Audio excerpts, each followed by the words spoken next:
Le FLEC n'avait pas fait parler de lui de manière aussi retentissante depuis bien longtemps. La Coupe d'Afrique des Nations a offert au Front de Libération de Cabinda une tribune sans pareille.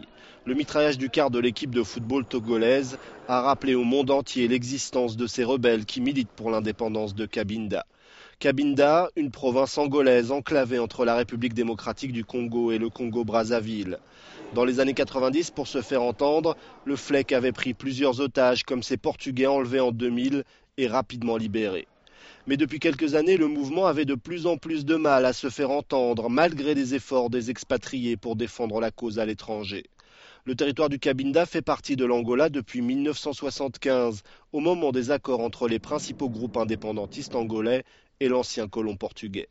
Dans les années 70, l'idée d'une indépendance du Cabinda avait été effleurée entre les principaux protagonistes. Mais pour l'Angola, cette enclave a une importance économique majeure puisqu'elle abrite 60% du pétrole du pays. Depuis 2006, les autorités angolaises assurent que l'enclave de Cabinda est pacifiée et qu'elles ont signé un accord de paix avec le FLEC.